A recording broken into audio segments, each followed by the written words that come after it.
자유당의 헛발질 당대표, 원내대표, 수석 대변인, 자유당 대변인이죠. 정태욱 자유당 대변인, 대구 북구 갑 의원. 이분이 인천 부천을 비하하는 발언 때문에 지금 난리가 났어요. 네, 그 서울에서 잘 살다가 이혼하면 부천, 망하면 인천으로 간다라는 얘기를 말도 안 되는 얘기를 하죠. 아, 진짜 이거는 지역 비하 발언이죠. 너무 비하죠. 이거 실제로 저는 그 부천이나 인천 사람이 아니라서 모르는데 이런 식의 지역 비하 말이 원래 약간 있는 말이라면서요. 지어낸 말이 아니고. 그러니까 알면서 쓴 말이잖아요. 비하하려는 의도를 가지고. 그러니까 사람들끼리 사인 간에 그런 표현은 뭐 쓸 수 있다라고 저는 생각을 하는데 한 당의 정당의 대변인이라는 사람이 방송에서 할 말은 아니죠. 그 심지어 거기서 좀 말렸다는데도 꿋꿋이 이런 얘기를 계속 했다고 해요. 정말 솔직히 이해가 안 되는 것 같아요. 선거를 앞둔 이 시점에서 가능한 건가요? 머리가 있으면 상식적으로. 우동사리. 우동사리.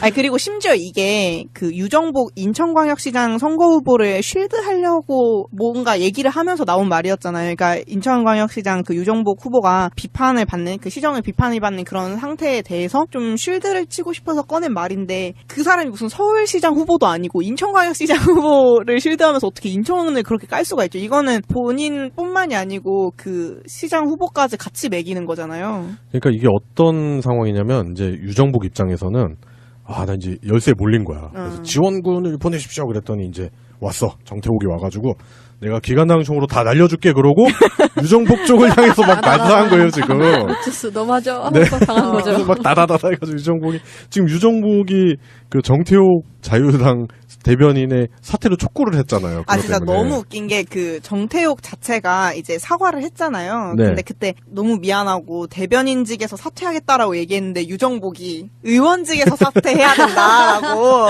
완전 삐졌어. 네, 완전 이거 난리 난 거예요. 아니, 지금 유정복이 지금 많이 밀리는 입장이거든요. 네. 제가 봤을 때 재선은 좀 불투명한 상황이고 인천에도 새바람이 지금 일어날 것 같은데 이런 상황에서 완전히 진짜 이거는 음식물 쓰레기 뿌린 거예요. 그건 너무 웃겼어요. 저는 이 상황 자체가 말도 안 되는 상황인 것 같아서. 네, 지금 뭐 일단 우리가 자유당의 익살스러움에 대해서 많이 좀 봤잖아요. 최근에 네. 문재인 정부 들어서고 나서부터 자유당의 헛발질들 그리고 그들이 보여주는 게 너무 코미디스러워서 개그 프로그램들 그 개그맨들의 생계가 타격이 될 정도로 너무 재밌어요. 이 사람들이 하는 짓이. 그런데 뭐 일단 당대표 웃기죠. 원내대표도 약간 그런 비슷한. 그다음에 지방선거 앞두고 경찰 조직을 포기한다는 듯한 장제원 수석대변인의 발언 때문에 또 문제가 됐었는데 그 지역에 있는 지역 자치단체장 후보를 도와준다고 와서는 지금 완전히 잿가루를 뿌려버렸어요. 심지어 저는 무슨 서울 토박인 줄 알았어요. 서울 부심에 굉장한. 근데 보니까 뭐 행시 합격하고 나서 서초구청에서부터 이렇게 서울에서 일하다가 2010년에 인천 쪽에서도 일을 심지어 했었고 네. 14년도부터 뭐 17년도까지는 대구에 쭉 계시는 분인데 나오는 대로 뱉은 것 같아요. 목에서 바로 소리를 나온 거죠. 물론 이분이 갑자기 이랬을까? 이분도 과거에 망언 때문에 구설수에 오른 적이 너무 많아요. 아, 그러신 분이에요? 네. 심지어 어떤 언론에서는 정태욱의 구설사 이런 식으로 소개까지 하는데 거의 사전을 만들어야 되나요? 연대표로 정리해야 되나? 예, 일단은 자신의 지역구에서부터 뻘짓을 하기 시작합니다. 이분이 2016년 7월에 대구 거기서 이제 열린 새누리당 당정협의회에서 무단점유 가구에 대한 문제가 제기되니까 연세 드신 분들 폄훼하는 발언을 해요. 네. 그분들 나이가 지금 70세가 넘기 때문에 솔직히 10년만 걸리면 자연적으로 해결될 가능성이 이거는 너무 심한 거 아니에요? 이거는 그냥 말 그대로 저 사람도 좀 있으면 죽으니까 끝나는 문제야? 뭐 이런 거잖아요. 이거 특정인만 있었으면 바로 이거 명예훼손으로 예, 전화해야 되는데. 이거는 완전히 노인 폄하 발언으로 크게 문제가 됐었고요. 예, 뭐 그런 취지는 아니었다라고 하지만 뭐 받아들이시는 분들이 전혀 그렇게 생각을 안 하셨겠죠? 그리고 지난 5월 26일에 네. 2차 남북정상회담 가지고 또 이제 한마디 거듭니다. 대변인이니까. 예, 자유당 대변인은 입으로 대변을 배설하시는 분들이잖아요. 법률적으로는 아직 반국가단체에 해당되는 김정은과의 만남을 국민에게 사전에 충분히 알리지 않고 충동적으로 전격적이고 비밀리에 졸속으로 이루어졌다라고 맹비난을 했어요. 이분이 문재인 대통령이 이적 행위를 했다라고 뭐 이런 식으로 몰아갔는데 이거에 대해서 자기 당의 당대표 홍준표 씨가 이렇게 얘기합니다. 나하고 인원하고 논평하지 않았다. 정 대변인 단독 생각. 장난 아니야 진짜. 버렸어. 내놓은 자식이야. 어떡하면 좋아? 네, 그러니까 가가지고 이런 짓을 하는 거예요. 내놓은 자식이에요, 지금 보니까. 당내 지도부가 전혀 지금 자기들끼리 사인이 안 맞는다는 거예요. 아니 그러면 무슨 글을 써서 검수를 받게 하던가 이렇게 대변인이라고 앞에 세워서 말을 시키게 하면 어떡해요? 네, 그래서 지금 심각해요, 문제가. 이 사람이 단순히 그냥 당의 대변인이 아니고 중앙선관위원회의 대변인인 것도 중요해요. 네. 그러니까 지금 사실 대표가 이런 중앙선거위원회가 돌아가고 있는 시점에서 대변인하고 말을 안 했다는 것 자체도 심각하게 문제가 있다는 그냥 거죠. 구제불능이네요. 근데 저는 사실 그렇게 보진 않아요. 이게 그냥 이 사람이 괜히 이 말을 한 것 같진 않고 네. 뭐 예전에도 그런 얘기가 있었잖아요. 급격한 좌회전은 사람들을 우편향되게 만든다. 네. 그러니까 이게 그런 케이스인 것 같은데 사람으로 치자면은 막 달려가다가 갑자기 꺾으려고 한 것 같아요. 그러니까 지금 계속해서 돌리던 마타도어는 드루킹 가지고 마타도어를 계속 돌렸잖아요. 네. 근데 갑자기 그게 역풍이 돼가지고 부메랑이 돼서 본인들이 매크로 돌렸다는 문제로 갑자기 되돌아오니까 급격하게 갑자기 경제 문제로 이제 돌아서려고 네, 이런 얘기를 꺼낸 것 같아요. 네. 그쪽에서 들고 나올 수 있는 게 일단은 뭐 북한 문제. 뭐 지금 이제 그건 안 먹히고. 아, 먹힐 리가 없죠. 지금 아. 오히려 국회 안보 보안은 지금 이제 물 건너갔고. 네. 근데 그러면 이제 할 수 있는 게 경제. 뭐 노무현 대통령 때도 죽지도 않은 경제 가지고 연극까지 만들었잖아요. 환생 경제. 네. 예, 그거에 출연했었던 사람이 현재 경기도지사 후보로 나오신 분도 계시고 국회의원도 여러분이 계신데 경제를 뭐 말아먹고 있다. 문재인 정부 1년 때문에 이렇게 경제가 어려워진다? 그건 말도 안 되는 거죠. 만약에 설사 어려워졌다 하더라도 문재인 정부가 잡아서 어려워졌다? 그건 아니다라고 봅니다. 지난 9년 동안 서서히 말아먹은 게 이제 표면적으로 나오는 거죠. 네. 예. 그게 지금 기사를 자세히 보면은 정부만 경제가 좋아지고 있다고 얘기하고 모든 전문가들이 나빠지고 있다고 얘기한다 이런 식의 기사가 돌고 있고요. 네. 그런 전문가들이 마치 대다수인 양 이제 얘기를 하고 있어요. 네. 언론에서는. 근데 그게 지표가 좋아지고 있다는 거는 코스피 지수만 봐도 사실 많이 좋아졌거든요. 네. 그런 것들을 완전 무시한 기사들이 많고 지금 경제 쪽에 대해서 계속 얘기를 하고는 있는데 사람들이 이제 삶이 안 좋아지면 확실히 이제 집을 팔고 다른 지역으로 이사를 가잖아요. 네. 그런 것들을 이제 얘기를 하고 노인분들이 이제 받는 연금에 대한 얘기를 꺼내 보려고 한 것 같아요. 근데 급격하게 방향을 턴하다가 발길질을 좀 잘못한 것 같아서 본인 유권자들이 대부분 이제 연세가 많으신 분들인데 그분들을 발로 걷어차버렸죠. 아, 그러니까 정자대에서 상대방 쪽으로 해서 이제 반 바퀴만 돌아서 욕을 해야 되는데 모르고 한 바퀴를 돌아버린 거야. 그리고 막 욕을 해. 눈 감고 야 이 개새끼들아 막 이러는데 눈 떠봤더니 어머 우리 팀이네 막 이러면서 지금 완전 스텝이 엇갈려 버린 상황인데 방금 송병훈이 말씀하신 대로 그런 부분에 대한 생각도 해볼 수 있다 그런 것 같고요. 일단은 뭐 정태욱 대변인이 대변인 자리에서 물러나겠다라고 입장 표명을 했는데 지금 정태욱 의원의 발언에 대해서 엄청난 규탄을 하고 있어요. 그렇기 때문에 정태욱 씨는 단순히 대변인뿐만 아니라 지금 현재 의원직에 대한 부분도 생각을 해봐야 되지 않겠나 그런 생각이 듭니다. 왜 그러냐면 이거는 평소 자유당이 국민들을 생각하는 태도예요, 태도. 네, 그런 그렇죠. 태도가 나온 거라고 봐요, 저는. 심지어 태도뿐만 아니라 약간 실력의 문제도 있는 것 같은데 네. 그러니까 대변인의 깜냥이 안 되는데 저게 서서 아노미 상태에 빠져 있는 것 같아요. 뭔가 질문을 쭉 던지면 아 빨리 대답해야 되는데 이러면서 똥이 나오는 거죠 입에서. 네. 그러니까 홍준표가 내가 시키지도 않는 얘기를 했다. 이러면서 보통 이제 당대표가 실드를 좀 쳐줘야 되잖아요. 네. 자기 어차피 자기네 당의 입장을 대변한 사람이니까. 근데 이제 당대표마저도 슬슬 버리는 느낌이 나는 버리는 카드. 예, 그런 느낌이 좀 드네요. 확실히 대변인이라는 자리가 뭔가 내부에서 과격한 반응이 나오더라도 그걸 좀 순화시켜서 얘기해주는 역할을 하기 위해서 있는 자리인데 네. 심각하게 실력이 많이 부족하신 것 같고 만약에 정말 경제에 대해서 얘기를 한다고 해도 훨씬 더 좋은 방법으로 얘기할 수 있는 방법이 많은데 결국에는 이제 정태욱 대변인의 발언 때문에 유정복 인천시장 후보가 뭐 입지가 많이 안 좋아졌다. 그리고 인천 부천 쪽에서는 유권자들이 투표로 심판할 것이라는 여론이 들끓고 있다고 합니다. 자유당의 뻘짓으로 지방선거에 악영향을 끼치는 그런 모습을 다시 한번 볼 수 있네요. 예, 오늘의 이슈입니다. 오늘의 이슈 첫 번째는 모두에서도 말씀드렸지만 사전 투표에 대해서 한번 얘기를 해보겠습니다. 일단 사전 투표율이 지방선거 중엔 꽤 높게 나온 편이에요. 오후 5시 기준으로는 18.7%를 기록했는데요. 네. 근데 이게 굉장히 높은 수치라고 할 수 있죠. 네. 그 19대 대선보다는 당연히 적긴 해도 그 6회 지방선거 보면은 그 5시 기준으로 했을 때 10.7이었거든요. 네. 와. 그러면은 거의 8%가 높아져가지고 네. 굉장히 좋은 추세라고 볼 수 있어요. 그래서 아직 6시 최종은 안 나왔는데 아마 한 19 정도 되지 않을까. 그 사전투표율이 역대 지방선거에는 최고로 높은 상황이다. 지금 현재 그런 결과 나온 거죠. 저번 지방선거의 사전투표율보다 거의 한 2배 정도가 되는 수치죠. 네. 지금 지난 지방선거, 그러니까 2014년 6월 4일에 있었던 지방선거에서 사전투표율이 11.49% 네. 그 정도 나왔고 지금 현재 18%, 19% 정도 육박할 거라고 얘기를 하는 거 보면은 그래도 8% 정도, 네. 뭐 2배까지는 아닌데 8% 정도, 그래도 어마어마한 퍼센트가 많이 올라간 거고 전국 단위로 따지면 지금 800만 명 정도가 투표를 끝내놓은 상황이잖아요.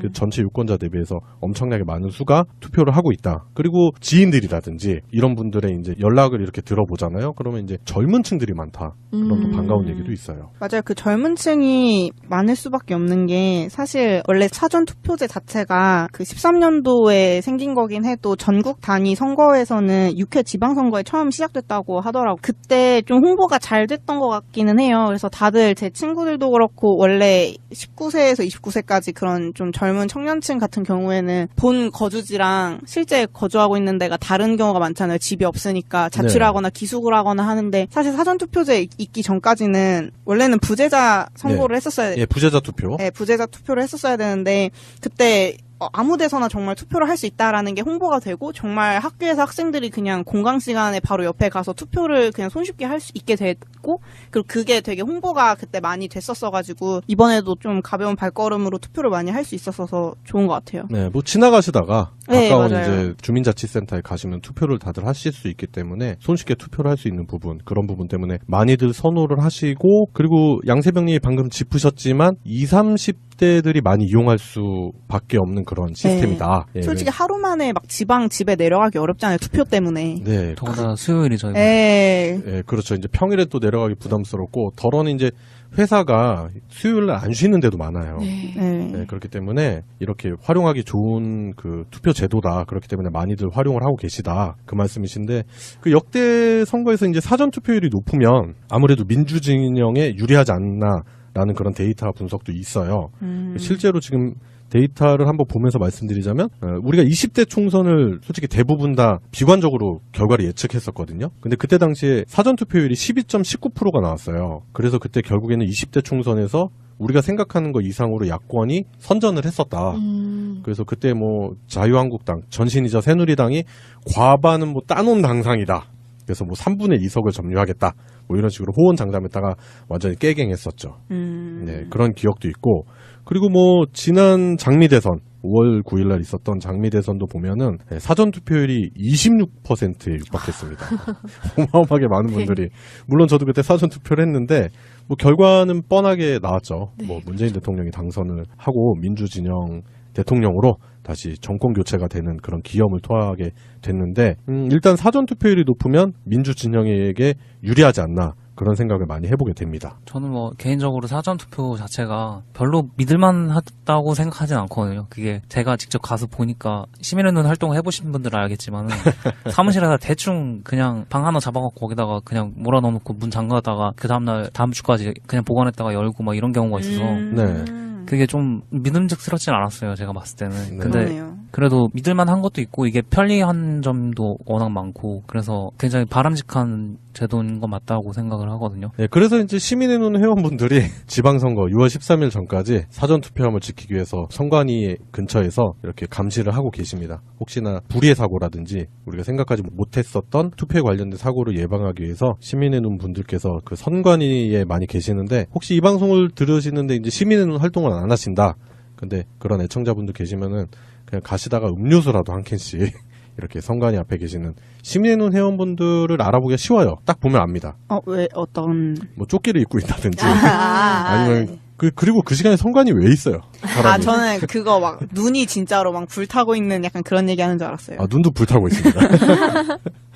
네, 그래서 시민의 눈 회원분들을 격려하는 차원에서라도 좀 많이 응원을 해주십사 하는 말씀을 좀 드리고 싶네요. 그리고 이번 사전투표율을 해석하는 데 있어서 아까도 말씀드렸지만 젊은 층 참여가 많을 것이다라는 얘기도 있어요. 그 6회 지방선거 사전투표율에 19세에서 29세 사이가 가장 많았었거든요. 네. 그래서 이번에도 아직 제대로 나오지는 않았지만 최종적으로 하지만 좀 기대해볼 만하죠. 네. 그래서 이제 사전 투표율이 높게 되면 이제 본 투표율도 같이 높아지는 효과도 있기 때문에 이번 지방선거 투표율 자체가 꽤 높을 것이다. 저는 그런 예측을 좀 해보는데 대략적으로 제가 예상하는 건 한 59% 정도 나오지 않을까 그런 생각을 해요.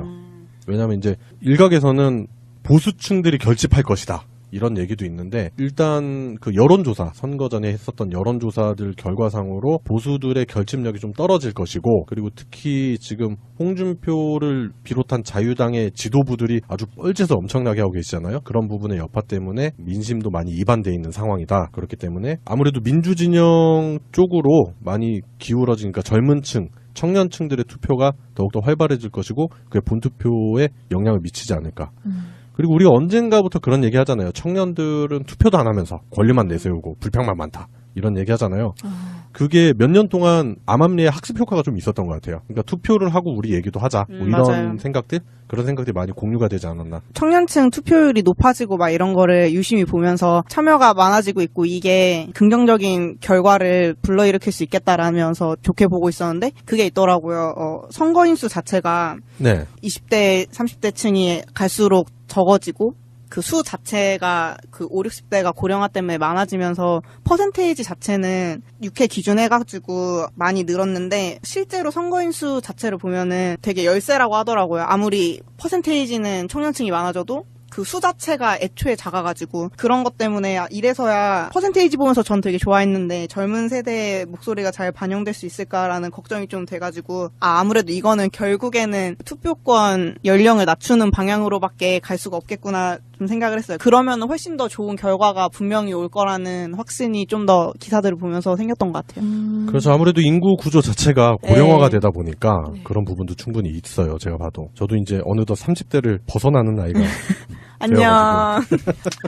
나도 좀 껴주면 안 돼. 안녕. 아직 만으로는 30대인데. 서글픕니다. 네, 하여튼. 그리고 사전투표 중에 눈여겨볼 만한 게 있었어요. 퍼포먼스가 있었는데, 아까 제가 얘기한 거에 이어서 교복을 입고 투표하는 퍼포먼스를 이번에 종로에서 했더라고요. 네. 그래서 지난 2월에 김성태가, 알죠? 네. 18세 유권자가 교복 입고 투표하는 상황은 초래하지 않는다. 뭐 이런 얘기를 했었잖아요. 그래서 이제 19세 이상의 그 시민들이 실제로 교복을 입고 더 나이 드신 분들도 다 빌려서 입고서 투표를 하는 퍼포먼스를 했는데 멋있었어요. 제가 그래서 그 멋있는 일을 금주의 시사에서 죄송합니다. 이 작가님이 오늘 얘기할 부분인데. 죄송합니다. 네, 좀더 아니요, 네. 금주의 예고편. 시사에서 뭐 심층적으로 다룰 네. 거니까. 예. 심층. 네. 예고편 정도로 생각하면 될 것 네. 같고. 물론 청년층 투표가 열세일 수밖에 없는 그런 상황이 분명히 있다. 그런 부분도 짚어드렸고. 전반적으로 지금 사전투표율 그리고 청년층 투표율이 높게 나올 것이다. 그런 전망을 해볼 수 있을 것 같아요. 지방선거 치곤 꽤 높게 나올 것 같고요. 네. 그게 지방선거 자체가 워낙 이제 자기 동네에 대한 애착이 얼마나 있느냐 그런 걸 보여주는 면도 있기 때문에 애향심. 네. 조금은 그나마 헬조선이라는 인식보다는 조금은 훨씬 나아졌다는 느낌을 받는다는 것도 이제 이런 걸 통해서 반영이 되지 않나 그런 생각을 해봅니다. 네, 뭐 섣불리 뭐 생각하기는 좀 힘들지만 아무래도 이번 지방선거가 끝나면 대한민국 지도에서 빨간색이 좀 많이 빠져나가지 않을까. 뭐 그런 생각도 조심스럽게 해볼 수 있을 것 같아요. 예, 그래요. 지방선거 사전투표가 종료된 오늘 2018년 6월 9일 날 사전투표 관련된 이야기를 해봤는데 일단은 뭐 사전투표율 자체가 높다. 그리고 청년층도 많이 참여를 한 것 같다라는 예측을 한번 해봤습니다. 사전투표가 높다 하더라도 본투표에서도 더 많은 분들이 선거에 참여하지 않을까 그런 조심스러운 예측도 한번 해보게 됐습니다. 오늘의 이슈 첫 번째였습니다. 새가 날아든다는 여러분들의 하트를 먹고 삽니다. 잊지 않으셨죠? 에피소드 제목을 누르고 플레이가 되면 오른쪽 위에 하트를 꼭 눌러주세요. 오늘도 감사합니다. 더 많은 분들이 들을 수 있도록 하트 꼭 눌러주세요. 예, 오늘의 이슈 두 번째입니다. 오늘의 이슈 두 번째는 우리가 지난주에 양승태 사법농단에 관련돼서 사법부에서 어떻게 나올 것인지에 대한 약간의 나름의 기대?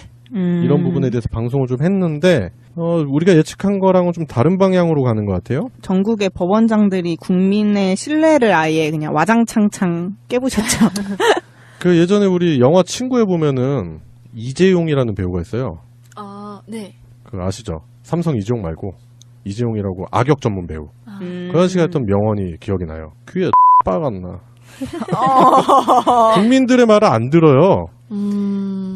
이게 7일날 법원장들 35명이 7시간의 회의 끝에 회의도 존나 길게 했다. 그러니까 네. 뭐 한 거야? 그래서 사법행정남용 의혹 관련자들에 대한 법원의 고발 수사 의뢰 등 형사조처에 반대한다. 반대한다? 네, 반대한다라고 아예 얘기를 해버렸는데 이미 이렇게 이 성명 자체가 국민들의 신뢰를 저버린 거잖아요. 근데 그 뒤에 가면은 또 이런 얘기예요. 사법부의 신뢰를 회복하기 위한 개혁 방안이 신속하게 이루어져야 된다 이러고 있어요. 약간 셀프 개혁. 네. 그래서 뭐지? 제3자 아니 유체이탈 화법인가? 그게 이상하더라고요. 아니 지금 그 국민 여론이 그거잖아요. 양승태를 비롯한 그 사법농단을 했었던 그 사람들을 수사를 해야 된다고 대다수의 국민들이 그렇게 생각을 하는데 결국에는 뭐 제 식구 감싸게 하는 거 아니겠습니까? 그러니까 그래놓고 말로만 소잃고 외양간 고치는 것 마냥 사법 개혁을 해야겠네요. 막 안타깝네요. 뭐 약간 이런 느낌이잖아요. 자기들이 반대해놓고 사법부는 무슨 고대 시대의 소도 이런 개념이야. 그쵸? 이상해.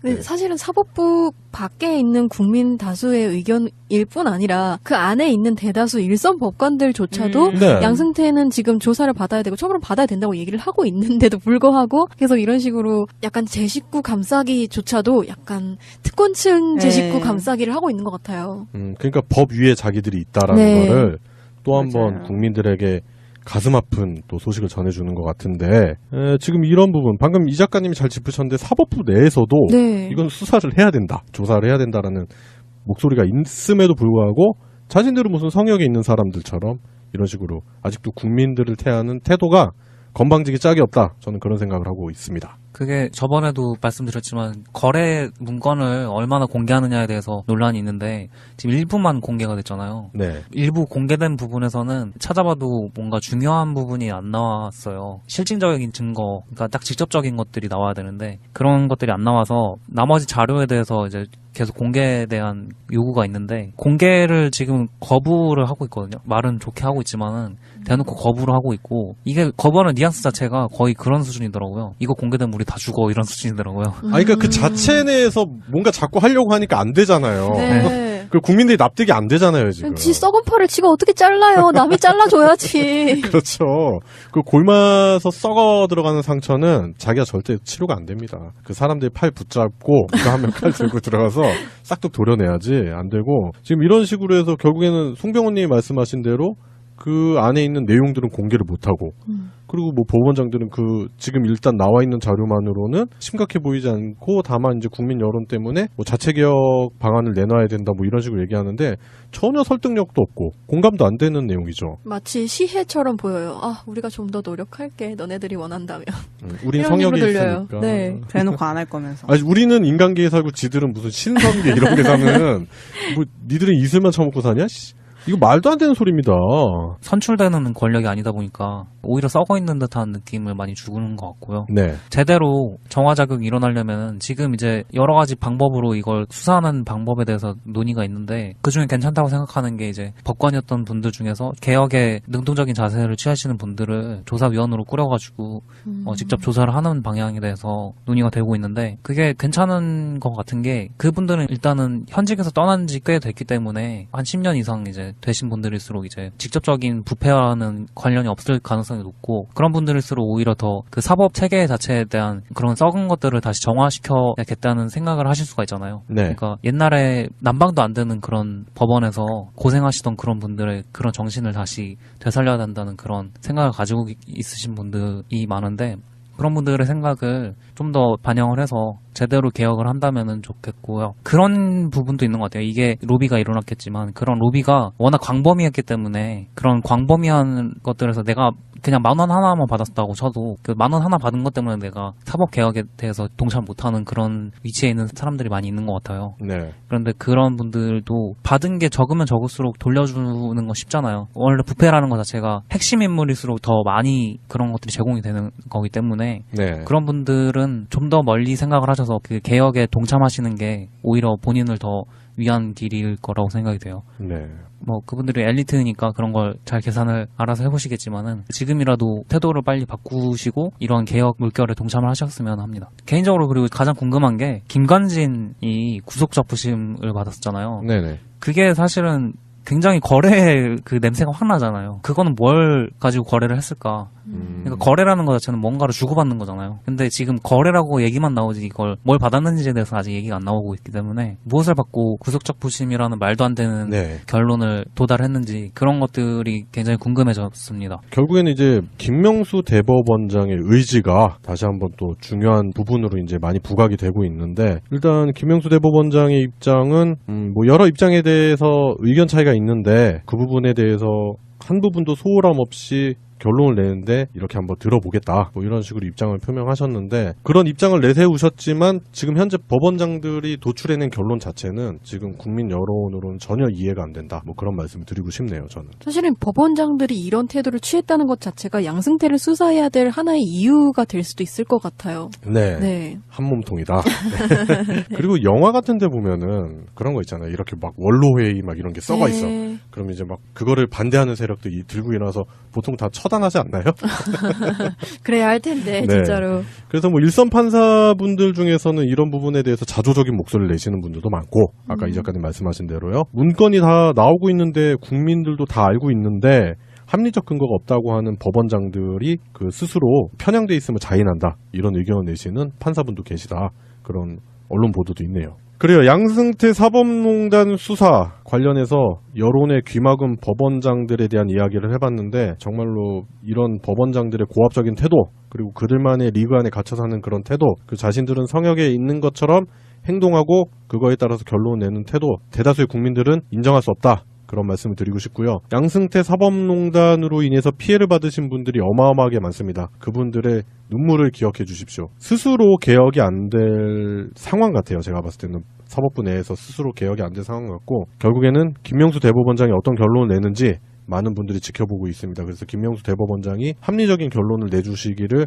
바라는 마음입니다. 공부 들어서고 나서부터 자유당의 헛발질들, 그리고 그들이 보여주는 게 너무 코미디스러워서 개그 프로그램들, 그 개그맨들의 생계가 타격이 될 정도로 너무 재밌어요, 이 사람들이 하는 짓이. 그런데 뭐 일단 당대표 웃기죠. 원내대표도 약간 그런 비슷한. 그다음에 지방선거 앞두고 경찰 조직을 포기한다는 듯한 장제원 수석대변인의 발언 때문에 또 문제가 됐었는데, 그 지역에 있는 지역 자치단체장 후보를 도와준다고 와서는 지금 완전히 잿가루를 뿌려버렸어요. 심지어 저는 무슨 서울 토박인 줄 알았어요. 서울 부심에 굉장한. 근데 보니까 뭐 행시 합격하고 나서 서초구청에서부터 이렇게 서울에서 일하다가 2010년에 인천 쪽에서도 일을 심지어 했었고, 네. 14년도부터 뭐 17년도까지는 대구에 쭉 계시는 분인데 나오는 대로 뱉은 것 같아요. 목에서 바로 소리를 나온 거죠. 물론 이분이 갑자기 이랬을까? 이분도 과거에 망언 때문에 구설수에 오른 적이 너무 많아요. 아, 그러신 분이에요? 예. 심지어 어떤 언론에서는 정태욱의 구설사 이런 식으로 소개까지 하는데, 거의 사전을 만들어야 되나요? 연대표로 정리해야 되나? 예, 일단은 자신의 지역구에서부터 뻘짓을 하기 시작합니다. 이분이 2016년 7월에 대구, 거기서 이제 열린 새누리당 당정협의회에서 무단점유 가구에 대한 문제가 제기되니까 연세 드신 분들 폄훼하는 발언을 해요. 네. 그분들 나이가 지금 70세가 넘기 때문에 솔직히 10년만 걸리면 자연적으로 해결될 거니까 이거는 너무 심한 거 아니에요? 이거는 그냥 말 그대로 저 사람도 좀 있으면 죽으니까 끝나는 문제야? 뭐 이런 거잖아요. 이거 특정인만 있었으면 바로 이거 명예훼손으로 예, 전화해야 되는데. 이거는 완전히 노인 폄하 발언으로 크게 진짜 문제가 심했다. 됐었고요. 예, 뭐 그런 취지는 아니었다라고 하지만 뭐 받아들이시는 분들이 전혀 그렇게 생각을 안 하셨겠죠. 그리고 지난 5월 26일에 네. 2차 남북정상회담 가지고 또 이제 한마디 거듭니다. 대변인이니까. 예, 자유당 대변인은 입으로 대변을 배설하시는 분들이잖아요. 법률적으로는 아직 반국가단체에 해당되는 김정은과의 만남을 국민에게 사전에 충분히 알리지 않고 충동적으로 전격적이고 비밀리에 졸속으로 이루어졌다라고 맹비난을 했어요. 이분이 문재인 대통령이 이적 행위를 했다라고 뭐 이런 식으로 몰아갔는데, 이거에 대해서 자기 당의 당대표 홍준표 씨가 이렇게 얘기합니다. 나하고 의논하고 논평하지 않았다. 정 대변인 단독 생각. 장난 아니야 진짜. 버렸어. 내놓은 자식이야. 어떡하면 좋아? 네, 그러니까 가가지고 이런 짓을 하는 거예요. 내놓은 자식이에요, 지금 보니까. 당내 지도부가 전혀 지금 차대에서, 상대방 쪽으로 해서 이제 반바퀴만 돌아서 욕을 해야 되는데, 모르고 한 바퀴를 돌아버린 거야. 그리고 막 욕을 해.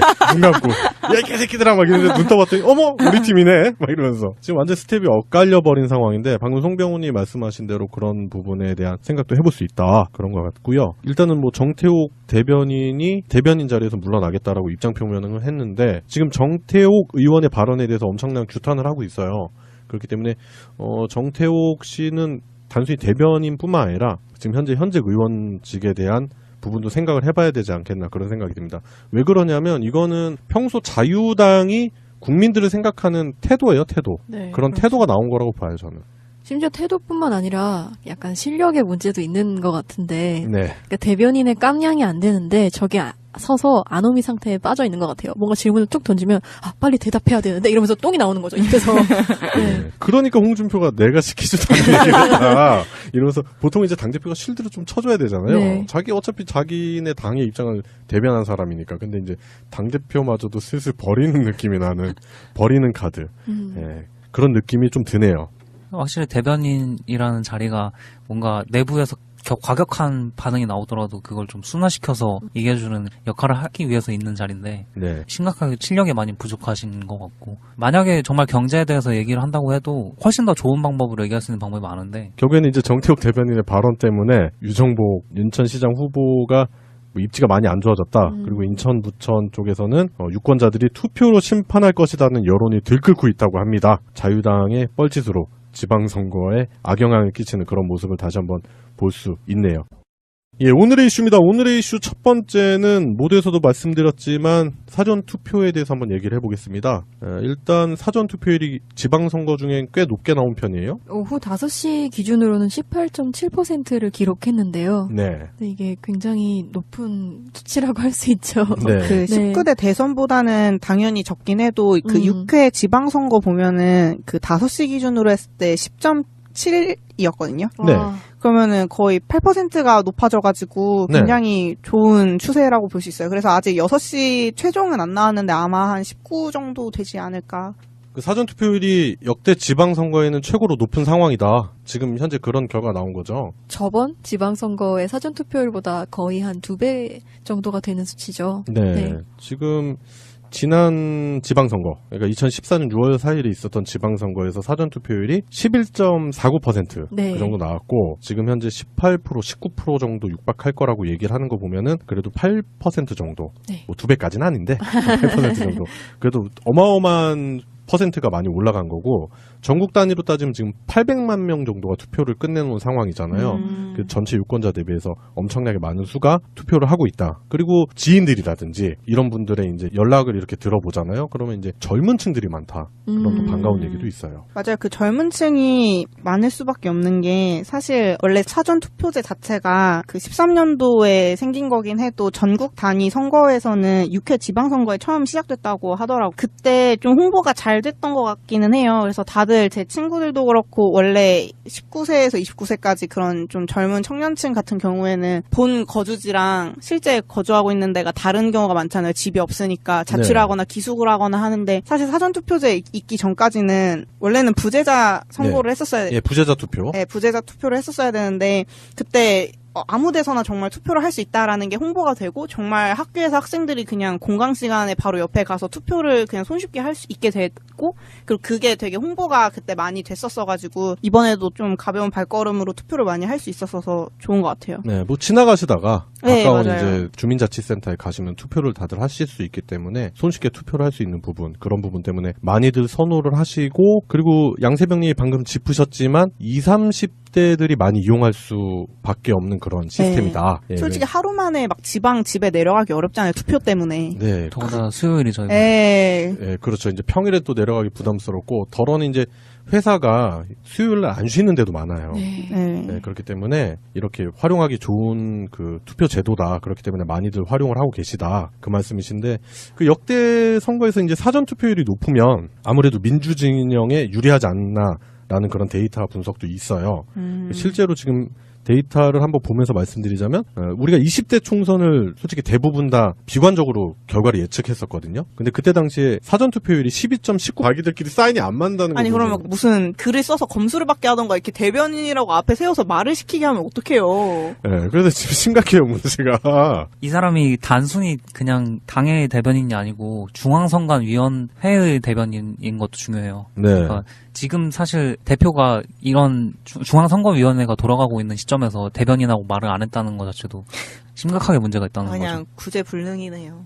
근데 저는 사실 그렇게 보진 않아요. 이게 그냥 이 사람이 괜히 이 말을 한 것 같진 않고 네. 뭐 예전에도 그런 얘기가 있었잖아요. 급격한 좌회전은 사람들을 우편향되게 만든다. 네. 그러니까 이게 그런 케이스인 것 같은데 사람으로 치자면은 막 달려가다가 갑자기 꺾으려고 한 것 같아요. 그러니까 지금 계속해서 돌리던 마타도어는 드루킹 가지고 마타도어를 계속 돌렸잖아요. 네. 근데 갑자기 그게 역풍이 돼가지고 부메랑이 돼서 본인들이 매크로 돌렸다는 문제로 갑자기 되돌아오니까 급격하게 갑자기 경제 문제로 이제 돌아서려고 네, 이런 얘기를 꺼낸 것 같아요. 네. 그쪽에서 들고 나올 수 있는 게 일단은 뭐 북한 문제. 뭐 지금 이제 그건 안 먹히고. 아, 먹힐 리가 없죠. 지금 아. 오히려 어떻게 안보 보안은 지금 이제 물 건너갔고. 네. 근데 그러면 이제 할 수 있는 게 경제. 뭐 노무현 대통령 때도 죽지도 않은 경제 가지고 연극까지 만들었잖아요. 환생 경제. 네. 네, 그거에 출연했었던 사람이 현재 경기도지사 후보로 나오신 분도 계시고 국회의원도 여러분이 계신데 경제를 뭐 말아먹고 있다. 문재인 정부 1년 때문에 이렇게 경제가 어려워진다? 그건 말도 안 되는 거죠. 만약에 설사 어려워졌다 하더라도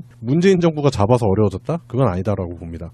지난 9년 동안 서서히 말아먹은 게 이제 표면적으로 나오는 거죠. 네. 그게 지금 기사를 자세히 보면은 정부만 경제가 좋아지고 있다고 얘기하고 모든 전문가들이 나빠지고 있다고 얘기한다 이런 식의 기사가 돌고 있고요. 네. 그런 전문가들이 마치 대다수인 양 이제 얘기를 하고 있어요. 네. 언론에서는.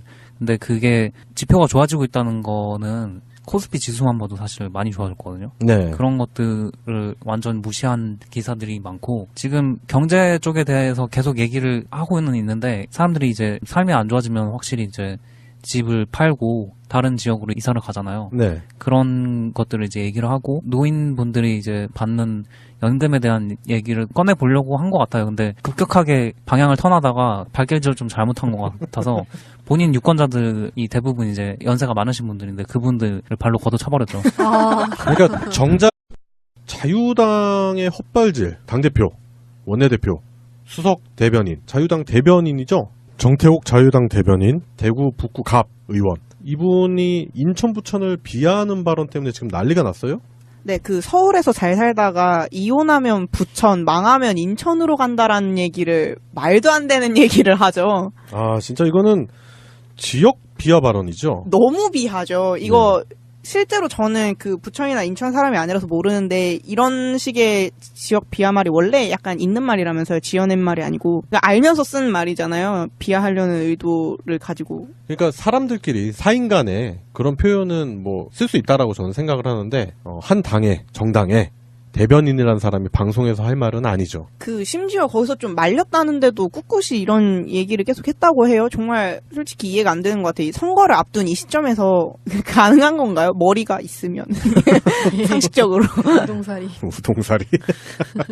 아니 그리고 심지어 이게 그 유정복 인천광역시장 선거 후보를 쉴드하려고 뭔가 얘기를 하면서 나온 말이었잖아요. 그러니까 인천광역시장 그 유정복 후보가 비판을 받는 그 시정을 비판을 받는 그런 상태에 대해서 좀 쉴드를 치고 싶어서 꺼낸 말인데 그 사람이 무슨 서울시장 후보도 아니고 인천광역시장 후보를 쉴드하면서 어떻게 인천을 그렇게 깔 수가 있죠. 이거는 본인뿐만이 아니고 그 시장 후보까지 같이 매기는 거잖아요. 그러니까 이게 어떤 상황이냐면 이제 유정복 입장에서는 나 이제 열쇠에 몰린 거야. 그래서 지원군을 보내십시오 그랬더니 이제 왔어. 정태욱이 와가지고 내가 기관당총으로 다 날려줄게 그러고 유정복 쪽을 향해서 막 난사한 거예요 지금. 어째서 너 맞아. 네. 당한 거죠. 그래서 막 다다다다 해가지고 유정복이 그 정태욱 자유당 대변인의 사퇴를 촉구를 했잖아요. 아 그것 진짜 때문에. 너무 웃긴 게 그 정태욱 자체가 이제 사과를 했잖아요. 네. 근데 그때 너무 미안하고 대변인직에서 사퇴하겠다라고 얘기했는데 유정복이 의원직에서 사퇴해야 된다라고.